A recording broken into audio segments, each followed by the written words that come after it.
สอนขององค์สมเด็จพระชินวรสัมมาสัมพุทธเจ้าได้มาพบมามาเล่าสู่บรรดาพ่อแม่พี่น้องพ่อออกแม่ออกศรัทธาด้านสาธุชนคนดีทั้งหลายแล้วไผที่ยังบ่ลุกก็ลุกมาเหียนเนอลุกมาได้แล้วตื่นมาได้แล้วญาติโยมท่านทั้งหลายหลับลุกเจ้ากินผักดังปายหลับลุกขวายกินผักดังเก้าลุกเจ้าได้หลายลุกขวายได้น้อยหลับลุกเจ้าเป็นเจ้าทั้งหลายหลับลุกขวายป่าเฮือลูกหลานเป็นหนี้เป็นข้าเนอตื่นมาเหียเนอลุกมาเหียเนอลุกเนอลุกเนอลุกตื่นต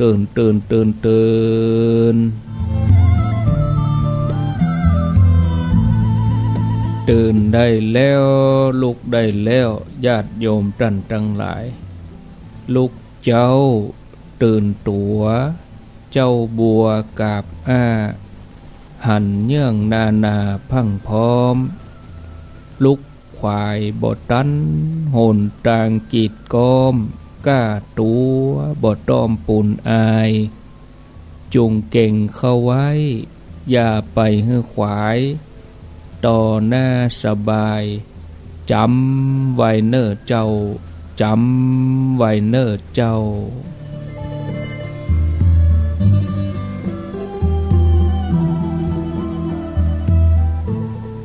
อรุณสวัสดิ์ธรรมสวัสดี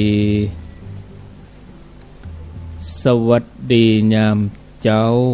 ญาติโยมท่านผู้ฟังยินดีต้อนรับเข้าสู่รุ่งอรุณวันใหม่ปะกับรายการเสียงธรรมแสงอรุณดำเนินรายการโดยอัตมภาพพระครูอภิวัฒนวิกรมวัดปากตังเจริญตำบลดอยหล่ออำเภอดอยหล่อจังหวัดเชียงใหม่มาปะกันในวันนี้เป็นวันพุธที่24เดือนมีนาคมพุทธศักราช2564วันนี้เป็นวันเดือน7เหนือขึ้น11ค่ำเดือน7เหนือขึ้น11ค่ำพร่ำว่าเป็นวันพุธกลางสัปดาห์มาพบกับอาตมภาพเป็นประจำตั้งแต่เวลาตีห้าเป็นต้นไปขณะนี้เวลาตีห้ากับ10นาทีอุณหภูมิที่อำเภอดอยหล่อที่อาตมภาพอยู่นี่ดอยหล่อเชียงใหม่นี่อุณหภูมิ23องศาก็อากาศก็เย็นพอดีเนาะหมอกสบายแล้ววันนี้อุณหภูมิค่อนข้างที่จะร้อนเนอะญาติโยมสูงสุด37องศาเวลาบ่าย2โมงก็ถือว่าบ่ร้อนแต่ว่างเก่าต่างกับ 2-3 วันก่อนที่ก่อนฝนจะตกปาเข้าไป41องศาแล้วก็ตั้งช่วงนี้ไปจนถึงสิ้นเดือนนี้ก็ในพื้นที่อำเภอดอยหล่อนี่ก็ยังบ่มีฝนเตื้อเนอะพอสัญลักษณ์ที่เปิ้นพยากรณ์อากาศก็เป็นตะวันแดงปะลึงเลยบ่มีเมฆบ่มีฝนหยังศรัทธาญาติโยมท่านทั้งหลายตั้งนี้ไปจนถึงสิ้นเดือนอุณหภูมิก็จะเริ่มสูงขึ้นเรื่อยๆ36 37 38 39 40นี่นะแล้วก็ต่ำสุดก็จะบ่พอหนาวพอเย็นละต่ำสุดก็ประมาณ22องศาในช่วงเวลาเมื่อเจ้า ช่วงนี้อากาศเปลี่ยนอย่างใดนั่นก็ญาติโยมก็รักษาสุขภาพส่งความปรารถนาดีส่งกำลังใจไปถึงญาติโยมท่านทั้งหลายที่กำลังตื่นขึ้นมาในเวลานี้หลายท่านตื่นตั้งแต่ตีสามมาแล้วติดตามมาฟังรายการธรรมะสลับสับเปลี่ยนกันไปฟังอย่างตั้งอกตั้งใจฟังอย่างม่วนอกม่วนใจสำหรับอาตมาภาพนั้นก็มีเวลาที่จะมาปะศรัทธาญาติโยมโดยส่วนใหญ่ก็ตีสามพ่องตีห้าพ่องเมื่อวันวันนี้เวลาบ่ายสามก็ติดตามรับฟังจัดรายการภาคสนามที่อุทยานแห่งชาติอินทนนท์วันนี้บ่ายสามก็จะนิมนต์ท่านชัยวัฒน์เปิ้นได้ประคับประคองทำหน้าที่แทนไปก่อนแต่ถ้าอาตมาขึ้นไปจับเวลาอาตมาก็จะเข้ารายการละไว้ประมาณ1 ชั่วโมงชั่วโมงหลังก็นิมนต์ท่านชัยวัฒน์เปิ้นต่อเพราะอาตมาต้องเตรียมสถานที่เวลา5 โมงแรงก็จะมีการประชุมกันที่บนอุทยานแห่งชาติอินทนนท์ก็ญาติโยมก็จะได้ฟังพร้อมกันนะเนาะถ้าใครหันภาพบรรยากาศก็ติดตามผ่าน Facebook ของวัดฝ่ายหินวันนี้ทีมงานของวัดฝ่ายหินเพิ่นจะไปร่วมประชุมตัวแล้วก็ลวดได้ไปติดตั้งแปลงระบบออนไลน์ญาติโยมได้ยินได้ฟังถึงภาคเจ้าวันพุธแล้วก็ภาคค่ำมะแรงนี้ตัวอนุโมทนาในเวลาตี 5 ถึง 7 โมงถึงหมดถึงมวลกับ18 สถานีบวก19 สถานีก็คือที่วัดฝ่ายหินเนาะวันนี้เจ้านี้เปิ้นก็ยังรับสัญญาณอยู่ตามปกติเปิ้นก็เจ้านี้ก็จะเป็นรายการของท่านอนาลัยวัดหนองเงือกแต่เนื่องจากว่าท่านก็คงจะติดภารกิจต่างคลื่น104เปิ้นก็เลยเชื่อมสัญญาณเอารายการนี้ไปสู่ผู้ฟังทางบ้านขอบคุณสถานีบ้านทุ่งเรดิโอ FM 89.50 สถานีที่1 2วัดห้วยตองซัก 98.75 อำเภอจอมทองจังหวัดเชียงใหม่ 3สถานีวิทยุเวียงป่าเป้าเรดิโอ 90.0 อำเภอเวียงป่าเป้าจังหวัดเชียงราย 4สถานีวิทยุคณะสงฆ์อำเภอฝาง FM 100.25 อำเภอฝางจังหวัดเชียงใหม่ 5คลื่นมนต์เสียงธรรมวัดบุพารามอำเภอแม่แจ่มจังหวัดเชียงใหม่ FM 106.25 วิทยุชุมชนคนเมืองลี้อำเภอลี้จังหวัดลำพูน FM 103.75 เสียงธรรมจากวัดจันทร์ 103.50 อำเภอกัลยาณิวัฒนาสถานีที่8วิทยุชุมชนคนนาน้อยอำเภอนาน้อยจังหวัดน่าน 91.50 สถานีที่9สีคำเรดิโออำเภอเวียงสาจังหวัดน่าน FM 92.50 อำเภอเวียงสาสถานีที่10เสียงใสเรดิโออำเภอต้าวังผา ขออภัยอำเภอต้าวังผาจังหวัดน่าน FM 100.75 จังหวัดน่านสถานีที่11วิทยุชุมชนคนเหนือเขื่อนอำเภอฮอดจังหวัดเชียงใหม่ 90.75 อำเภอฮอดสถานีที่12สถานีวิทยุน่านฟ้าเรดิโอ เนี่ยขออภัยน่านฟ้าเรดิโอ FM 101.75 สถานีที่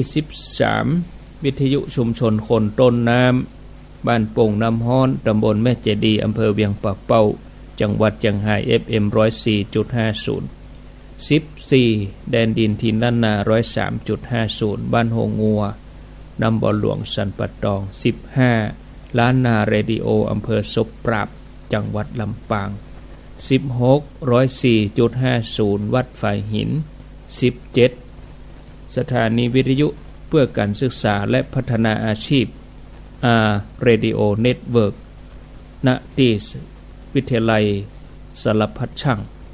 วิทยาลัยเพาะช่างจังหวัดลำปาง FM 103.0 แล้วก็18สถานีวิทยุRadio Network .50 วิทยาลัยเทคโนโลยีและการจัดการกฟผ.แม่เมาะลำปางอนุโมทนากับทุกคลื่นทุกสถานีตัวตลอดจนถึงท่านผู้ฟังที่รับฟังผ่านระบบออนไลน์บ่ว่าจะเป็น Facebook บ่ว่าจะเป็น YouTube บ่ว่าจะเป็นเว็บไซต์ติดตามรับฟังกันหลายคลื่นหลายสถานีมาปะกันแล้วบ่เฮือได้ขาดแคลวเสียเวลาความขยันหมั่นเพียรเป็นบ่อเกิดแห่งความสำเร็จทุกอย่างคนที่มีความเพียรเบื่อหน่ายในการทำงานที่ตัวเองทำมันฝึกฝนอบรมคุณธรรมสั่งสมความดีประกอบบุญกุศลอยู่เป็นนิจย่อมจะมีจิตใจที่สะอาดสว่างแล้วก็สงบในสุดท้ายก็จะพบความสุขความสำเร็จบุญกุศลที่ทำไว้ก็จะเป็นเสบียงติดตัวไปข้ามภพข้ามชาติข้ามห่วงวัฏสงสารที่ยาวไกลความเปลี่ยนจากการทำความดีของเฮาก็จะเป็นที่สรรเสริญเจริญพรอนุโมทนาของมนุษย์และเทวดาทั้งหลายญาติโยมมีคาถาอยู่เก้ากรรมภัยจะโปนทุกทุกคนก็อยากที่จะโปนทุกก็มีคาถาอยู่เก้ากรรมวิริเยนะทุกขมัจเจติญาติโยมเอานิ้วมือมานับพอวิริเยนะทุกขมัจเจติคนเฮาจะล่วงทุกข์ได้ด้วยความเปลี่ยนนะบาลีก็เก้าแปลออกมาก็ได้เก้ากรรมพอดีวิริเยนะทุกขมัจเจติคนเฮาจะล่วงทุกข์ได้ด้วยความเปลี่ยนอันนี้ก็ชัดเจนอยู่ในตัวองค์พระศาสดาพระสัมมาสัมพุทธเจ้าของเฮากว่าที่พระองค์จะทรงตรัสรู้อนุตตรสัมมาสัมโพธิญาณได้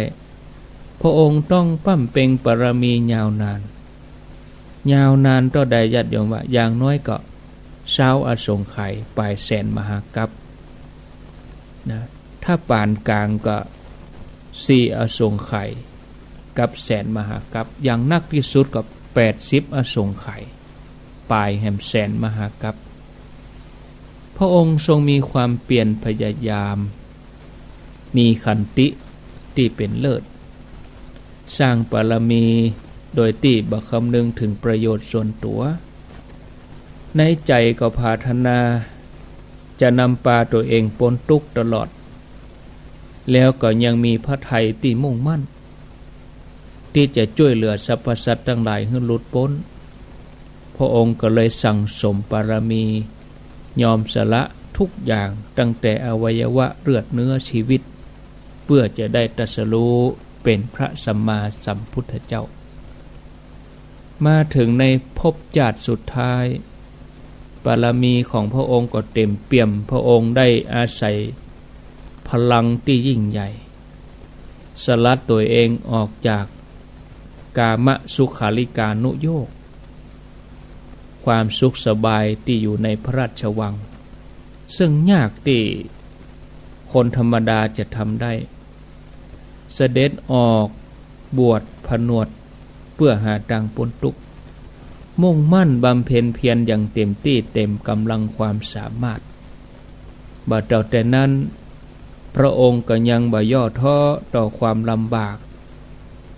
ตึงกลางวันตึงกลางคืนตลอดระยะเวลายาวนาน6 ปีกว่าที่พระองค์จะทรงตรัสรู้พระองค์บำเพ็ญทุกขกิริยาที่ฮ้องว่าอัตตกิลฐานุโยคคือการทรมานร่างกายให้ลำบากจนร่างกายนั้นสู้พร้อมเหลือแต่หนังหุ้มกระดูกซึ่งเป็นสิ่งที่ปุถุชนคนธรรมดายากที่จะทำได้ท่านผู้ฟังญาติโยมในที่สุดเมื่อบารมีแก่กล้าพระองค์ก็หันมาปฏิบัติตามแนวทางสายกลางที่ฮ้องว่ามัชฌิมาปฏิปทาดำเนินจิตเข้าสู่ทางสายกลางหันกายในกาย หันจิตในจิตหันธรรมในธรรมตามลำดับได้ตรัสรู้เป็นสัพพัญญูพระพุทธเจ้าเป็นโลกวิทูผู้หูแจ้งโลกทั้งหลายโดยญาณทัศนะอันสะอาดบริสุทธิ์แล้วพระองค์ก็ยังทรงเป็นผู้ที่ฝึกบุคคลที่ควรฝึกอย่างที่บ่มีภัยยิ่งกว่าทรงตรวจดูพอปรมีของสรรพสัตว์ทั้งหลายว่ามีสัตว์เหล่าใดที่จะเข้าถึงธรรมของพระองค์เข้าข่ายพยานอย่างที่พระองค์ทรงรู้อัธยาศัยของเราเวนยสัตว์ที่จะเสด็จไปโปรดหากว่าสรรพสัตว์ใดบุคคลใดมีความตั้งใจจะฝึกฝนตนเองอย่างแท้จริงเมื่อมีปรมีแก่รอบพระองค์ก็แนะนำบุคคลนั้นได้สำเร็จธรรมตามสมัยของตัวเองท่านผู้ฟังญาติโยมทั้งหลายจะนั่นความเพียรความพยายามความมุ่งมั่นเพื่อความสำเร็จไปสู่เป้าหมายโดยที่บ่ท้อถอยต่ออุปสรรคอันใดที่มาขัดขวางย่อมยังผลสำเร็จให้เกิดขึ้นเป็นสิ่งที่ต้องมีในงานตั้งโลกแล้วก็งานตั้งธรรม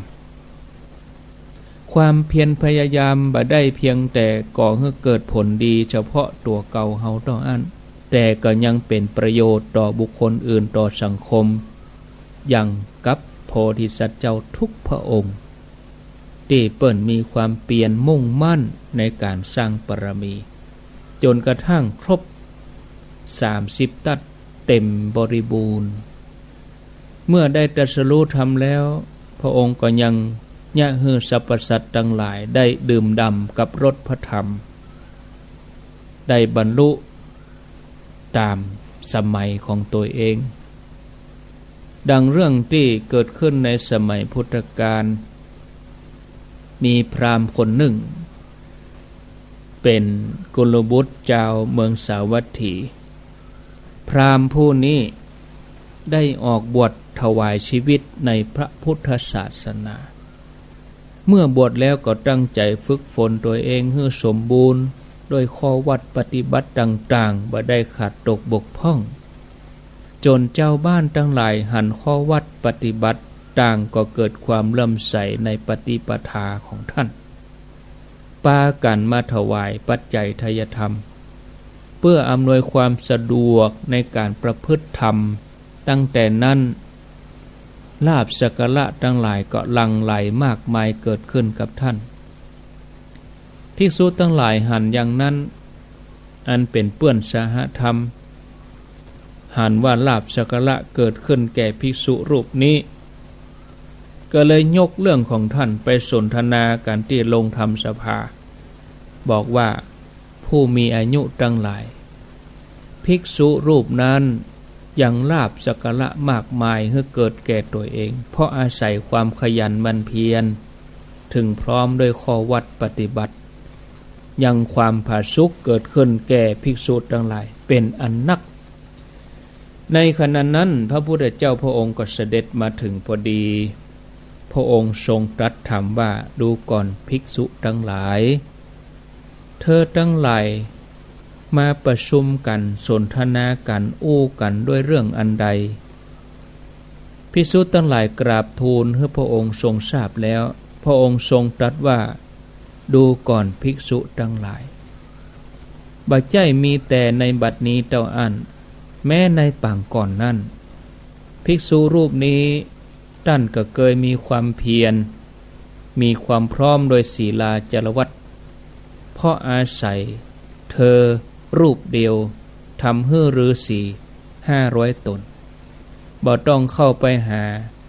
ผลไม้ในป่าเป็นอาหารแต่เลี้ยงชีวิตโดยผลไม้เพียงภิกษุรูปเดียวต่ออันจากนั้นพระองค์ก็ทรงนำเรื่องในอดีตมาตรัสเล่าให้ภิกษุทั้งหลายได้ฟังดังต่อไปนี้ว่า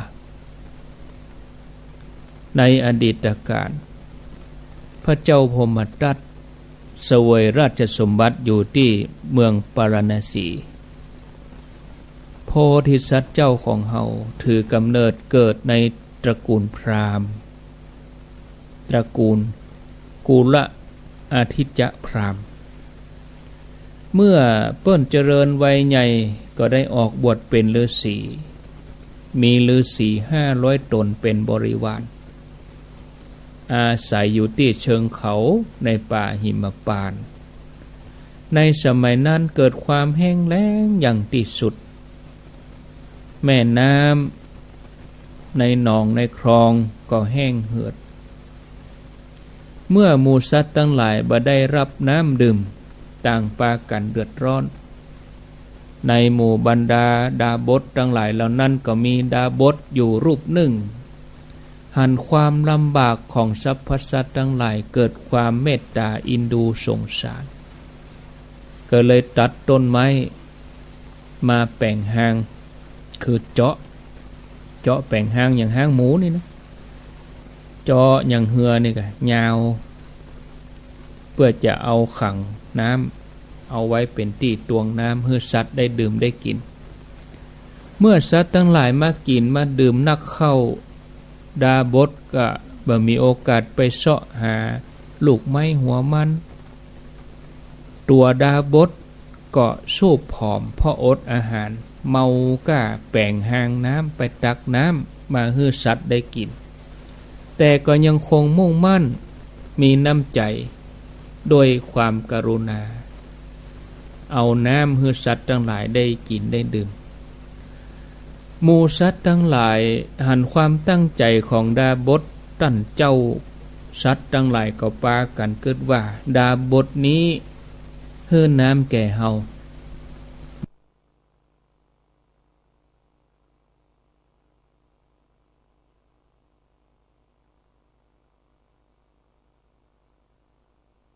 ดื่มหมู่สัตว์ทั้งหลายหันความตั้งใจของดาบสตั้นเจ้าสัตว์ทั้งหลายก็ปากันเกิดว่าดาบสนี้เฮือน้ำแก่เฮาบ่มีโอกาสไปหาผลไม้มาศรัทธาญาติโยมสัตว์ทั้งหลายต่างก็กราบผลไม้มาเอาบะม่วงมาเอากล้วยมาเอาบะนุนมานี่เอามาเฮือดาบสผลไม้ที่สัตว์ทั้งหลายนำมารวมกันได้ประมาณวันละ2 ลำล้อก็ทำให้ดาบสอันเป็นบริวารถึง500ก็ได้รับผลพลอยได้ไปด้วยได้ฉันผลไม้ได้ยามฤดูแล้งบ่ต้องเข้าป่าเสาะหาสัตว์ทั้งหลายกราบมาให้ทุกวันเพราะนึกถึงความดีของดาบสรูปนั้นโพธิสัตว์เจ้าก็สรรเสริญดาบสว่าเพราะอาศัยท่านผู้มีความเพียรถึงพร้อมด้วยความตั้งใจดาบสทั้งหลายก็เลยมีความเป็นอยู่ที่บ่ลำบากฉะนั้นขึ้นชื่อว่าความเปลี่ยนพยายามเป็นกิจที่ควรทำโดยแท้จริงศรัทธาญาติโยมเฮาจะหันได้ว่าความเปลี่ยนนี่เป็นสิ่งประเสริฐเกิดกับผู้ใดนักปราชญ์สรรเสริญเฮาทั้งหลายเกิดมามีเป้าหมายที่จะเข้าถึงที่สุดแห่งธรรมมีปณิธานแน่วแน่ตั้งใจที่สูงส่งมุ่งตรงต่อความดีตราบใดที่สรรพสัตว์ทั้งหลายยังต้องเวียนว่ายตายเกิดอยู่ในท้องทะเลแห่งทุกข์พ่อบหันฝั่งพระนิพพานเฮาก็จะต้องมีความเพียรพยายามที่จะทำหน้าที่แนะนำสั่งสอนบอกกล่าวให้คนทั้งหลายได้ยกจิตตัวเองให้สูงขึ้นมาเข้ามาสู่เส้นทางทางธรรมซึ่งเป็นเส้นทางของครูบาอาจารย์เจ้าอริยะเจ้าทั้งหลายความเปลี่ยนนี่เป็นปัจจัยสำคัญเป็นเหตุที่ทำให้เกิดความสำเร็จทุกสิ่งทุกอย่างแม้กระทั่งความเพียรพยายามในการละบาปละจากความบดีก็ต้องอาศัยความเพียรในการทำความดีญาติโยมทั้งหลายตื่นมาเจ้านี้ตื่นมาก็เพราะความเพียรครูบาอาจารย์พระเจ้าประสงค์ตื่นมา มานั่งเทศธรรมมานั่งอู้ธรรมะมานั่งบรรยายก็ด้วยความเปลี่ยนสถานีวิทยุทุกคลื่นทุกที่ทุกแห่งที่เปิดรับสัญญาณเอารายการนี้ไปสู่ผู้ฟังทางบ้านตื่นเจ้าขึ้นมาก็ด้วยความเปลี่ยนย่อมเป็นที่น่าอนุโมทนาของบรรดาเทวดาและมนุษย์ทั้งหลายกิตติศัพท์ชื่อเสียงนั้นความดีงามนั่นก็จะขจรกระจายไปฉะนั้นญาติโยมเมื่อได้ฟังตัวอย่างเรื่องราวที่เล่ามาเอาทั้งหลายอย่าละความเปลี่ยนคือมีความเปลี่ยนพยายามในการทำความดีบ่ดียอมการต่อความชั่วช้าต่ออุปสรรคอย่ายอมพ่ายแพ้อย่าท้อแท้เมื่อตั้งใจจะทำสิ่งใดแล้วจงทำให้สำเร็จถ้าเรามีความมุ่งมั่นอย่างจริงจังทุกอย่างสำเร็จพระพุทธเจ้าของเราเป็นแบบอย่างก่อนที่พระองค์จะตรัสรู้อนุตตรสัมมาสัมโพธิญาณพระองค์ทรงมีความเพียรที่ยิ่งยวดฮ้องว่าจาตุรังคะวิริยะจาตุรังคะวิริยะก็คือกล่าวไว้ว่าแม้เลือดเนื้อในสรีระจักเหือดแห้งไปเหลือแต่หนังเอ็นและกระดูกก็ตามทีเมื่อยังบ่สำเร็จประโยชน์ที่บุคคลจะเปิ้งได้โดยกำลังแห่งความเปลี่ยนนี้และด้วยความบากบั่นที่จะยุดความเปลี่ยนนั้นบ่มีศรัทธาญาติโยมอันนี้เพื่อตั้งอกตั้งใจมีความเปลี่ยนประพฤติปฏิบัตินะความเปลี่ยนนี่เป็นหัวใจสำคัญนักเรียนก็ต้องมีความเปลี่ยนเนาะมันห้ำมันเฮียนหนังสือหนังหาตื่นเจ้าขึ้นมาใกล้สอบแล้วก็ทบทวนตำรับตำราอย่าเกียจค้านอย่านอนตื่นสายวัยทำงานตื่นมาด้วยความขยันอย่าเอาอากาศอย่าเอาสภาพ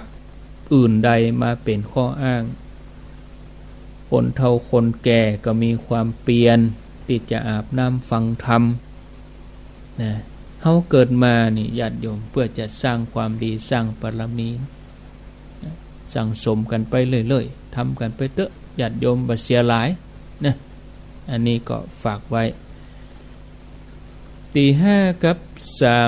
35 นาทีก็พอดีกับเวลาเนาะมีรายชื่อนี่หน่อยขออนุญาตเนาะค้างไว้เมินแล้วเนี่ยศรัทธาสันเข้าแคบกลางกะตำบลห้วยทรายสันกำแพงเปิ้นมาทำบุญผู้รับฟังวิทยุอนุโมทนาโดยเจตนาคณะศรัทธาบ้านสันเข้าแคบกลางว่าโอ้เมินแล้วนี่เป็นเดือนแล้วเปิ้นเอามาไว้นี่ไม่ได้อ่านให้เปิ้นขอบคุณเด้ออนุโมทนานางศรีพรลิ้นฤาษีนางสาวสุดารัตน์บารมีบ้านเหล่าบ่อโคงบ้านโฮงเด้อทำบุญกับอินเทอร์เน็ตเจ้ากรรมนายเวร200 บาทแล้วก็แม่จันดีลิ้นฤาษีบ้านเหล่าบ่อโคงบ้านโฮงเจ้ากรรมนายเวร100 บาทแม่อัมพวันชัยเมืองยองอยู่บ้านเรือนพร้อมครอบครัว100 บาทบางทีคนหอมเพิ่นบ่ลืมแล้วก็มีอันนี้เพิ่นทำบุญวันเกิดแม่หลวงมอนนวลพรหมมาแบนอยู่บ้า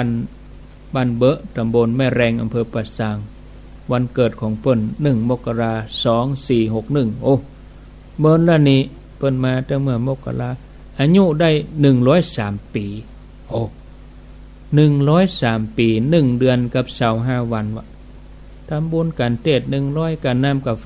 100แม่อุ้ยมอนฟังอยู่กะอุ้ยมอนนวลพรหมมาแบนเนอะบ้านเลขที่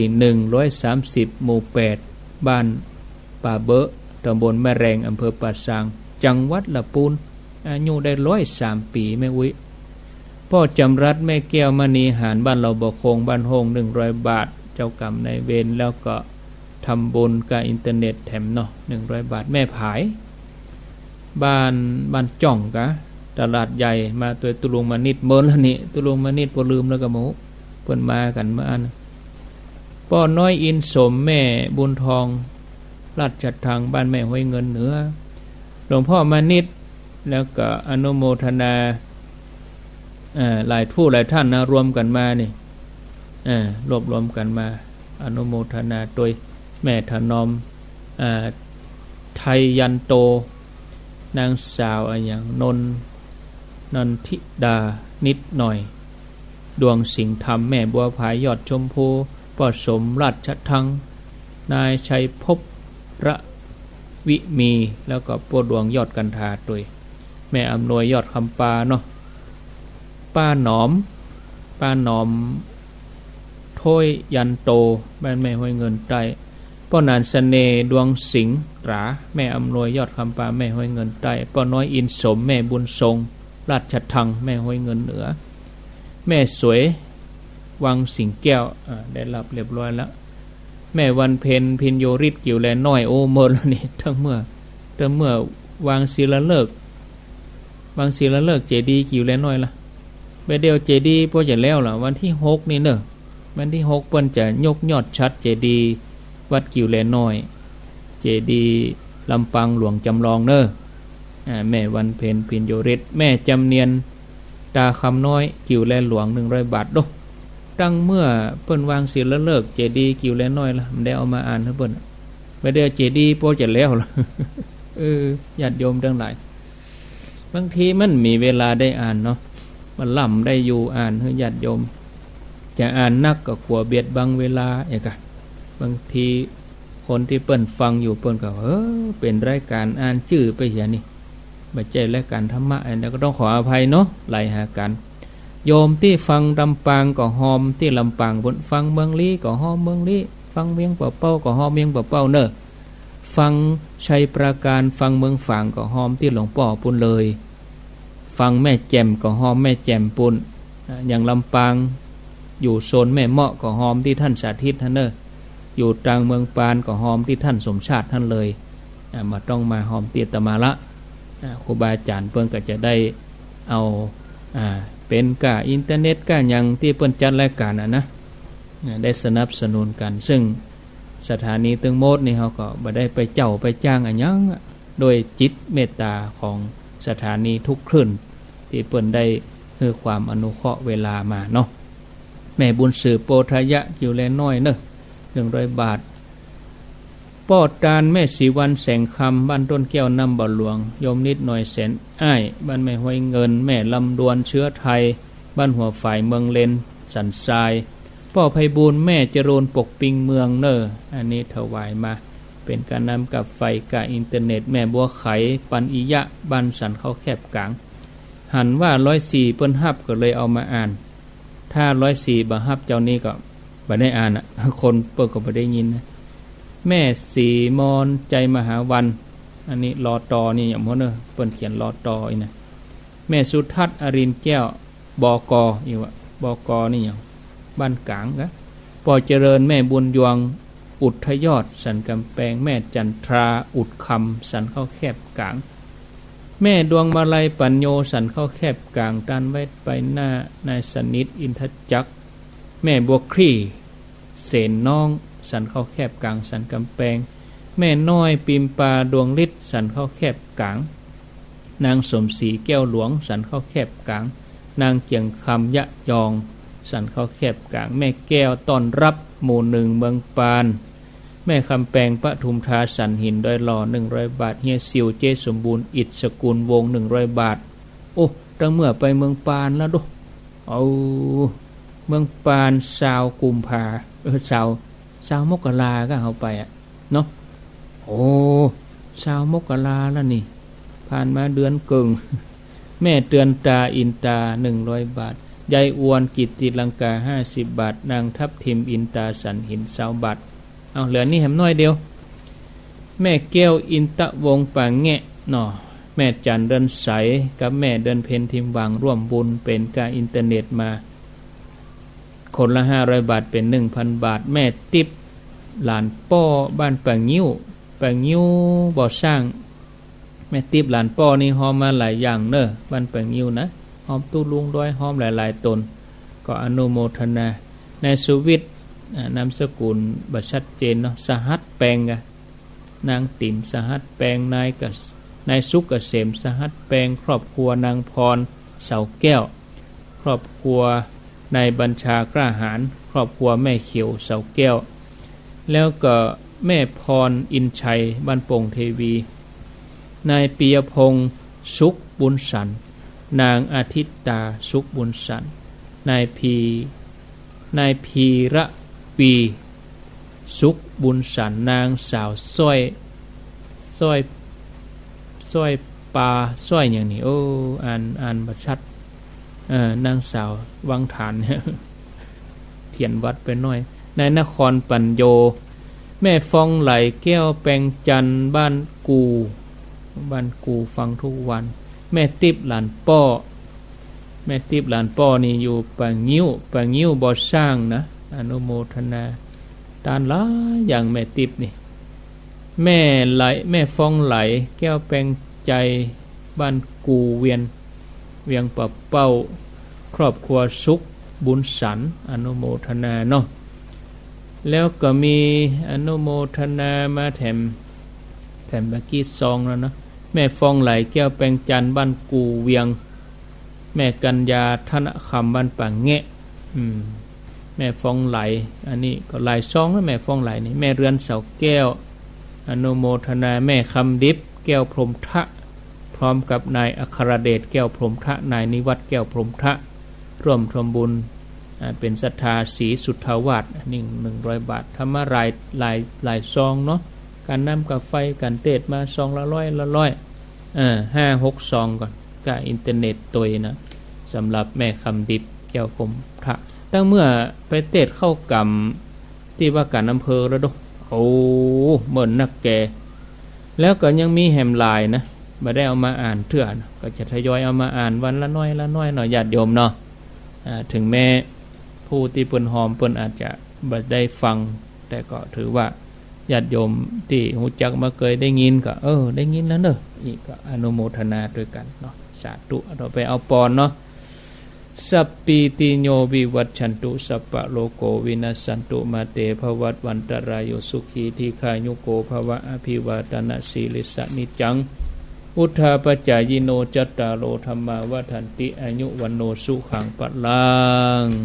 มินี่แหมซองหนึ่งนายแก้วนางคำใสสิทธิสอนบ้านเจริญนะปักตังเจริญนี่นะการนำกับไฟ400 บาทอนุโมทนาเอาบุญย้อนหลังไปโดยเรียบร้อยภิวาทนะสีลิสนิจังพุทธาปัจจายโนจัตตาโลธรรมาวัฏันติอายุวันโนสุขังปะลังเรียบร้อยบางทีก็ลำตาไปพ่องเนาะศรัทธาญาติโยมนะก็อย่างที่บอกคือญาติโยมตั้งหลายต้นชั่วโมงช่วงตี 3ก็ได้อู้ไปพ่องแล้วก็บางท่านก็อาจจะยังบ่ได้ตื่นมาฟังเตื้อก็สถานีที่เปิ้นรับสัญญาณนี่บอกว่าจะเป็นภาคเจ้าภาคแรงภาคค่ำนี่อาตมาเขาบ่ได้ไปเจ้าไปจ้างอย่างเนอะญาติโยมเนอะคือทำด้วยใจด้วยเจตนาถ้าไปเจ้าไปจ้างอย่าเอาที่ไหนมาแปะเอาง่ายสถานีเดียวก็ตึมแปะคิดว่าชั่วโมงละ2 ปันนี่เนาะ3-4 ชั่วโมงต่อ1สถานีถ้า4 ชั่วโมงนี่ชั่วโมงละ2 ปัน4 ชั่วโมงก็วันละ8 ปัน8 ปันแล้วเราลองคูณ10สถานีพอแล้วโอ้จะไปเอาจะต่างที่ไหนมาเจ้าบะหมี่เนอะญาติโยมเนอะคือที่เปิ้นฮับสัญญาณนี่คือฮับด้วยใจแล้วเปิ้นก็บ่ได้เรียกร้องหยังนะเพียงเป่าๆอย่างเมื่อคืนอย่างทีมงานของคุณดารุณีก็อยากอาศัยว่าเป็นคนอำเภอเดียวกันบ้านเดียวกันอีนะส่วนทางลำปางอย่างแม่เมาะก็อาศัยท่านสมชาติท่านสาธิตเนี่ยเมืองปานแม่เมาะนี่นะท่านสมชาติท่านสาธิตเปิ้นก็ประสานฮื้อเนี่ยแม่แจ่มนี่ร่วมงานกันเมื่อสมัยท่านอาจารย์อุดรละแต่เมื่อเปิ้นบ่มรณภาพส่วนเมืองฝางนี่ก็พระเดชพระคุณหลวงพ่อเปิ้นก็ใจใส่ดูแลหลวงพ่อเปิ้นก็เผยแผ่ตัวเปิ้นเข้าใจหัวอกนักเผยแผ่เหมือนกันนี่วัดห้วยตองซักกะหลายๆคลื่นนะญาติโยมคือเปิ้นรับด้วยใจบ่ได้ไปเจ้าไปจ้างหยังเนอะ ลำพังก้าอินเทอร์เน็ตนี่เดือนจนเดือนจะไปเอาที่ไหนไปเจ้าเพิ่นแฮมเนี่ยถ้าเอาคิดเอาคิดง่ายๆแต่ยะนะญาติโยมคืองานเผยแผ่พระพุทธศาสนานี่นะญาติโยมมันก็ต้องอาศัยอย่างเงี้ยมีเครือข่ายอย่างวันนี้จะประชุมกันก็แต่ละตนก็บ่ใช่มีก้าน้ำมันลดก้าอย่างนะลูกแผ่วเจียงไฮ้ลูกแผ่วลำปางบนมาบางตนก็ขึ้นรถไฟมาน่ะญาติโยมทั้งหลายมาประชุมกันวันเนี้ยปีในนี่จะนั่งอู้กันเตื้อเขาจะมาอู้ทิศทางกันเผยแผ่พระพุทธศาสนาเขามาปรับความเข้าใจกันเผยแผ่กันยังได้อุปสรรคปัญหาท่านมีข้อเสนอในอันใดพ้องเขาก็จะมารับฟังความคิดความหันซึ่งกันและกันเพราะบางทีตมาภาพเองก็หัวเดียวกับเทียมรีบตมาก็บ่ใช่เป็นผู้อำนวยการสถานีเนาะอำนาจการตัดสินใจก็ขึ้นอยู่กับแต่ละสถานีเปิ้นมีอิสระของเปิ้นเฮามีสิทธิ์ที่จะไปก้าวล่วงในการตัดสินใจของผู้อำนวยการสถานีนั้นๆเปิ้นมีระบบระเบียบของเปิ้นยิ่งอย่างวิทยาลัยเทคโนโลยีการไฟฟ้าก็ดีอย่างวิทยาลัยเพาะช่างลำปางกันเนี่ยเปิ้นมีระบบของเปิ้นแต่เมื่อเปิ้นเล็งหันความสำคัญของงานเผยแผ่พระพุทธศาสนาเปิ้นก็นำรายการนี้ไปสู่ชุมชนซึ่งนั่นก็เป็นเป้าหมายสำคัญของสถานีวิทยุอยู่แล้วที่มุ่งเน้นเรื่องสาระประโยชน์เรื่องสาระเรื่องธรรมะธรรมะเนี่ยญาติโยมบ่เป็นพิษเป็นภัยอย่างกับไผอู้ได้วันค่ำฟังได้วันค่ำม่วนอกม่วนใจสลับสับเปลี่ยนกันไปแล้วส่วนที่ 98.75 นี่เขาก็ยังภาคกลางวันเขาก็จะทดสอบรับสัญญาณตังแม่เมาะตังลำปางเปิ้นออกมาก็ญาติโยมก็ติดตามฟังเนาะในช่วงเมื่อวันถ้า 8 โมงถึง 10 โมงนี่เป็นท่านสมชาติ10 โมงถึงเที่ยงนี่ก็เป็นรายการสาระบันเทิงก็ฟังข่าวสารตังลำปางฟังกันต่อไปเขาก็จะมีช่วงบ่ายโมงถึง 3 โมงถ้า 3 โมงก็เป็นรายการธรรมะที่จัดอยู่เป็นประจำอันนี้ก็ก้อยมานั่งอูจากันวันนี้ต่อไปครูบาอาจารย์จะมีแหมหลายๆตนเนาะญาติโยมก็ติดตามมาฟังกันไป 5:50 นาทีแล้วไผมีหยังจะอูจะจาก็ขอเจริญปอนโทรเข้ามาแจ้งผลการรับฟังอู้จากันก็ขอเจริญปอนเข้ามาสนทนาอู้จากันได้เน้อญาติโยม0998366322 เจริญปอนครับกราบไหว้สาครับท่านอาจารย์ป่อบุญธรรมครับขอบคุณทุกสถานีที่คือธรรมะถึงบ้านถึงจองนะครับน่ะได้ฟังหลากหลายพื้นที่เนาะครับก็กันทุกอาจารย์ทุกลูกทุกตนนะครับที่ส่งถึงบ้านถึงจองเนาะอนุโมทนาเจริญยิ่งขึ้นไปนะครับสาธุสายต่อไปป่อบุญธรรมนี่เวียงปับเป้าบ้านโป่งหนองเจริญปอนจากไม่จากเจ้านะท่านครูจากดังใดหนองบัวสะพานเจ้าจากเวียงปับเป้าแล้วไปเอี่ยวชัยประการเนาะเจ้าเจนดีเนอร์โมทนาเจริญปอนเจริญปอนติดแล้วไปยังเวยเนอะโยมติดแล้วไปยังเวยเจริญปอนจากที่ไหนจะไปกึดมนไม่อุ้ยอินอยู่ไม่จับฟังท่านพระครูตั้งแต่ตี 3มาแล้วนะเจ้าอุ้ยอินเสมิงอนุโมทนาคือแต่ว่าโทษจะได้กับวันติดก็จะโอนท่านพระครูติดแล้วเนี่ยบ่เฮ็ดโต๊ะโอ้โต๊ะกับวันติดอ่ะเจ้าเป็นยังเย็นดีแล้วเนาะเจ้าเย็นดีละสาธุ สายต่อไปเจริญปนเจริญปนติดแล้วคนน้อยจะหมดเวลาแล้วคนน้อยจะหมดเวลาแล้วมาเลยว่าไปเจ้าฟังอยู่เจ้าสาธุอ้าวเจริญปน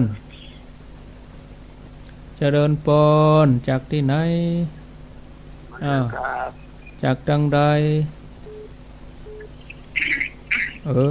อ้าวกดจะกดวางแล้วนะเก็บกดวางแล้วนะนี่จากที่ไหนอ๋อจากนั้นคัดวงมันพงแพะปงอ่ะอ๋อมันพงฟังชัดดีก่อนนี่ครับชัดจริงดีครับชัดแจ๋วดีเนาะจากพระครูสังฆลักษณ์ที่มีอยู่วัดไหนนะครับอยู่วัดหริกรามสันมณะต้นธงเชียงบุญท่านแรกก็ก็ฟังให้ดูศรัทธาเขาก็ว่าน่ะก็เหมือนกันนี่น่ะเนาะเงาเสียงโมทนาแพะโป่งบันหงขอบคุณเจริญปนครับมาจากเจ้าจากที่ไหนจากล่องกวางแปะเจ้าจากบ้านห้องก็สดเมืองแปะเนาะเจ้าฟังชัดเจนดีกะชัดเจนดีเจ้าฟังจากคืนหน้าน้อยเนาะแต่คืนนี่บ่ได้ยินเจ้าแต่คืนฟ้าแม่ฟ้าห้องกะฟ้าแม่ฟ้าห้องเปิ้นเลยปิดไปเหียเจ้าโมทนาเอาคนน้อยเนอะเจริญปนเหลือแหม8 นาทีเอาไปอย่างเว้ยจากที่ไหนจากบ้านเจียวจงปงยายลบเนอะยายลบกะยายลบบ้านเจียวอยู่ดีมีสุขเป็นวันอ่ะบุญรักษาเนอะยายลบสาธุเปลี่ยนคนอื่นแถมเอาเยอะคนน้อยเวลาเหลือน้อยเจริญปนอันนี้เมืองลีห้วยยาไซวันนี้ฟังชัดดีเนาะเป็นอย่างเนอะโอ้จะไปว่าอันฟังรายการกำลังใจเนอะมันได้ละเวลาจะหมดแล้วเอาไว้อีกก่อนวันพุกเนอะวันพุกก็มาบางทีต้องจำกัดซิดไปบางทีต้องไปอย่างเงี้ยไปอย่างเว้ยอย่างเงี้ยนะ0998366322พ่อเขาอยากจะฟังหลายๆพื้นที่นะเดี๋ยวนี้ลำปางก็มาแล้วเมืองแปะก็มาแล้วเวียงเป้าบ่มาสักสายเตื้อสายแหลกอ่ะปอบุญธรรมเจริญปน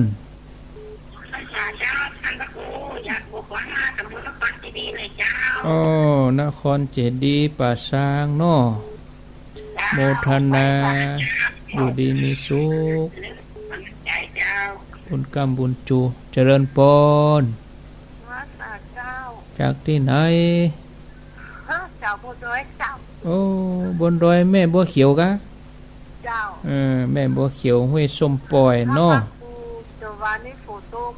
มันมีชักน้อยมันมีชักเม็ดเลยที่แม่บัวเขียวตกกะที่แม่บัวเขียวตกกะไม่ตกเลยไม่ตกก็เอาน้ำหดหลังคาเอาน้ำหดหลังคาขึ้นกะเนอะสาธุอันนี้ห้วยส้มปล่อยจอมตองตังโดยเต่าตังหอดเพิ่นอย่างการเพิ่นกะไม่แจ่มกะอย่างกะอย่าจะเดือเพิ่นฟังอย่างเดียวนะเพิ่นได้โทรบ่ได้เจริญปนโทรจากไหนโดยสะเก็ดขอบคุณเนอะห้วยบ่อทองบุญกรรมบุญจูกู้ตนกู้องค์เจริญปนว่าสาวเจ้าพระครูจากดังใดอันกอเจ้ากอกบ้านกกอกกะเจ้าก กอกแม่บุญกัดก้อมเนาะ อนุโมทนาบุญรักษาบุญรักษาไว้ค่ะเจ้าแม่บุญกัดก้อมเจริญปนต่อไปบริษัทขันพระครูครับอยู่ที่ไหนจุกดีครับนาทิตดีจะไปว่านักเตี้ยอยู่ที่ไหนนันประเทศวันไหนอันกาห้ามยาวเวลามันน้อยแต่อีเนอจ้าดูบางทีก็ตัดบทบ้องเลยแฮม3 นาทีจะให้มันครบ16เนี่ยกำลังได้13ข้างแฮม3ตันอยู่กะ0998366322เจริญปนเจริญปนภาษาเจ้าธรรมครูจากที่ไหนประแดดแม่พิมพ์ประแดดเจ้าประแดดฟังเคลื่อนอย่างแม่พินวันนี้น่านฟ้าเจ้า101ได้ชัดดีเนาะเจ้ามาขอบคุณ101.75สาธุน่านฟ้าเรดิโอก็ไล่หากันเนาะไล่หากันสายที่15เข้ามา0998366322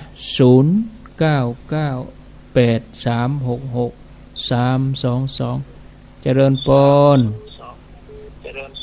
ติดแล้วโทษจากที่ไหนขนมเส้นไหลแก้วเจ้าไหลแก้วขนมเส้นเนาะโอ้รำบ่ได้ยินโทรมาบนน่ะนี่เนาะฟังขึ้นห้วยตองซักกะฟังขึ้นห้วยตองซักก่อ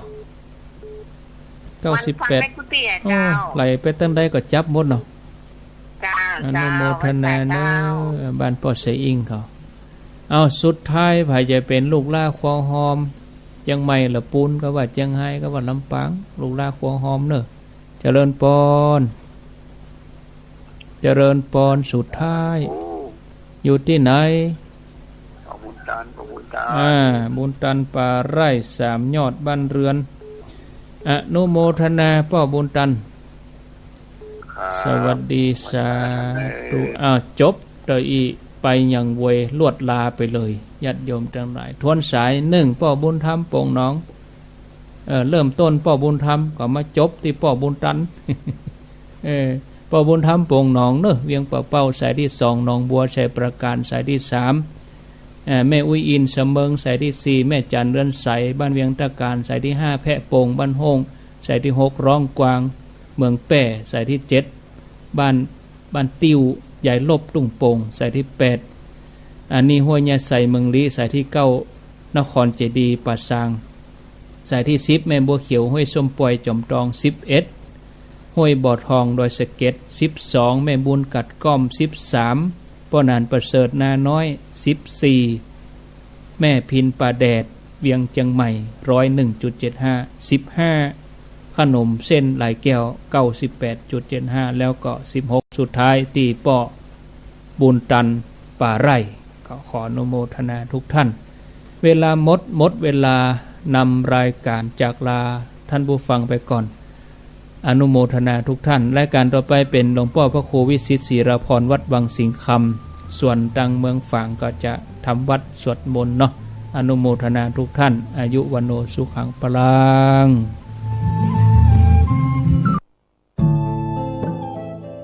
ท่านกำลัง